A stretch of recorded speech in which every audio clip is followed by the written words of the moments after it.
Okay.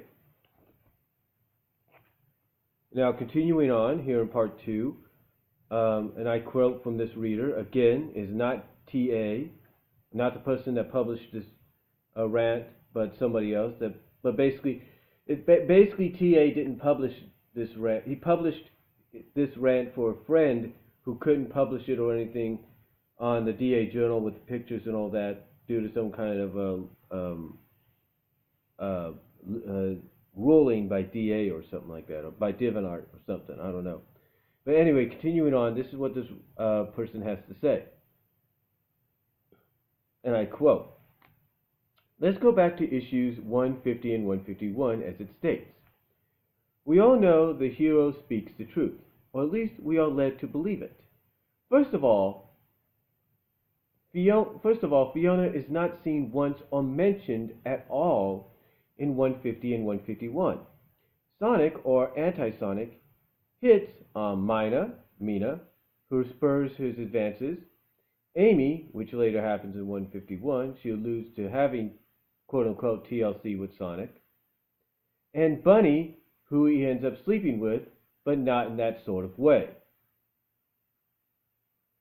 And I love how they kind of put a little side note saying, not that Pender's haters would try to convince you that it was that way.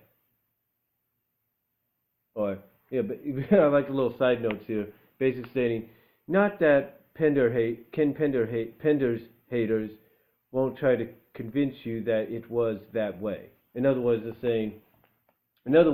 exactly what I've been saying, that just because he slept with her doesn't mean anything happened. Doesn't mean anything happened because nothing happened. But again, you have people that don't like Ken Penders that would tell you otherwise. Continuing on, and I quote from this person. In 151, Anti-Sonic eventually ends up working with Rouge. So here we are looking back for that special moment that Fiona falls for Scourge, then Anti-Sonic, and it's not there. And I find it very odd to footnote something like this. It's like sending someone off to find nothing. Later on, we do find further reference to Fiona and Scourge meeting. And then again, we got a little side note here saying, retcons. Remember, kids, retcons are only bad when DC and Marvel do them. If Ian Flynn does them, they're A-OK. And then they go on to note that from 150, they even show it here. Right here, they show that Tails catches Sonic or Anti-Sonic, but Sonic to them at the time because they didn't know.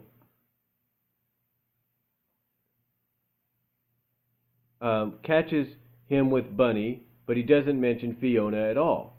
However, it's mentioned in 155 that he did witness it.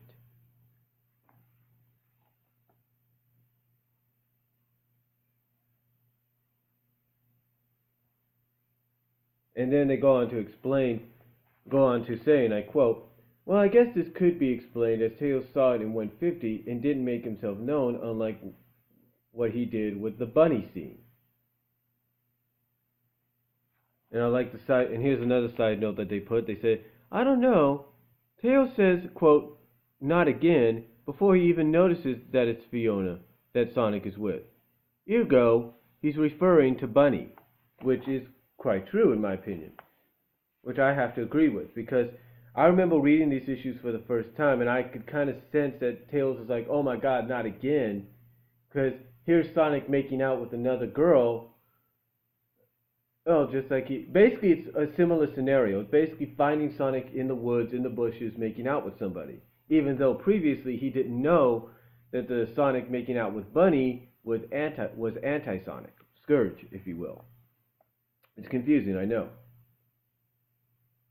And then here's another thing they point out, and I quote, so this means it did happen, right? Not so fast. That is until you see this footnote from 153. And then you got this little screenshot right here. I don't know if you can see that very well. But basically it says, it has Sonic saying, Fiona, Fiona, you know Tails has a lot of respect for you. And then Fiona's response is, respect? You should have thought of that before. And then the footnote is, evil Sonic tried to make a move on Fiona unknown to some. Check out 150 for the whole story. That was the footnote in 153. And then the side note they put is, and I know it sounds confusing, so I apologize, but the side note they put here is, Fiona Fox depicted here as getting annoyed with Sonic for seemingly making a move on her while having full knowledge of Tails' feelings on this matter. Now they go on to say, and I quote after that, this is what they continue on and say, and I quote, in this scene, Sonic is trying to tell Fiona about Tails, and Fiona tells him he should have thought about that when he tried to make a move on her. Did you catch that? Evil Sonic tried to make a move on Fiona.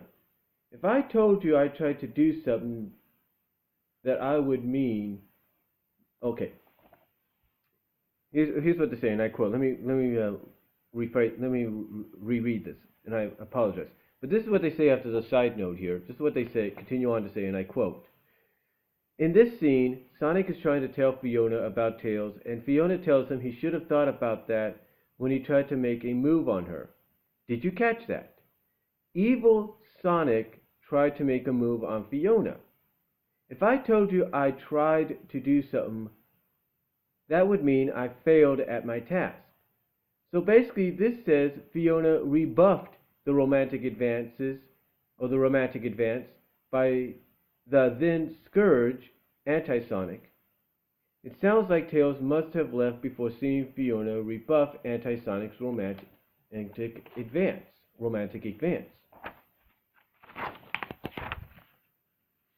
So, which footnote should we believe? The correct answer should be 172, of course. After all, the writers are trying to turn Fiona evil, remember? And then the side note is, again, it's retcon. So basically what we're getting here is right now the person that did this rant, this kind of analysis rant theory, if you will, is basically saying and pointing out that there had to be some kind of, this is what I'm getting from it, that basically what they're looking at is there was a miscommunication when switching from Ken Penders to Ian Flynn. Like Ian Flynn didn't get the side notes and say, okay, Fiona's a freedom fighter, don't turn her evil, kind of deal. But Ian Flynn, of course, as we know, wanting to build his own world, his own interpretation of Sonic, felt that, hey, we needed more female villains. Who's the most logical choice? Hey, Fiona's the most logical choice because, I mean, if you look at it from Ian Flynn's standpoint, Ian Flynn as a fan is probably thinking, when did she become good? I thought she was sort of an anti-hero. She was sort of like a thief, a bad person at times. I think that's what's going on here. And again, though I think what it is and obviously from my opinion, I think that's how Ian Flynn looked at it and interprets it. But what this person is saying, but what I get from what this person is saying is that there was some kind of miscommunication between the sides. Like there was no like, oh, Ian, when you take over, here's some notes to keep to keep file. Basically, let you know that Fiona's a good girl. She's a freedom fighter. You don't need to turn her bad. Okay. So anyway, continuing on, and I quote from this person. Continuing on, this brings us back, and like I said, continuing on, and I quote. This brings us back to Sonic's point in 172. Why no interest in Sonic until after 150 to 151? Well, just maybe that was repulsed. Well, just maybe, just maybe that repulsed kiss, I'm assuming it was a kiss, as once again we don't see anything in 150 and 151, spirit Fiona into thinking she could become the real Sonic's girlfriend. Is that really all that bad? Is it wrong? Is it is it that so wrong of an idea? After that statement, you could see Fiona is left thinking, of course we have no. Okay, after that statement, you could see Fiona is left thinking, of course we have no idea what's going on through her head, as it's supposed to look like her betrayal has been found out by our blue hero. Now let's look at some of the dark and witty statements Fiona made in 172.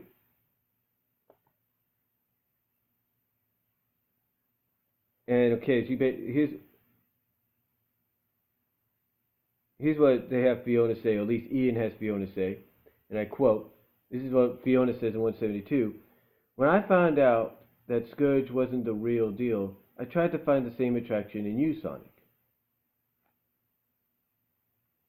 And here's what they say. Here's what the person says here, and I quote, Fiona's statement says that she found attraction to Scourge in 150, and then she tried to find the same in Sonic. This is the opposite of what she said in 153, when Scourge tried to put the moves on her. And I'll be right back.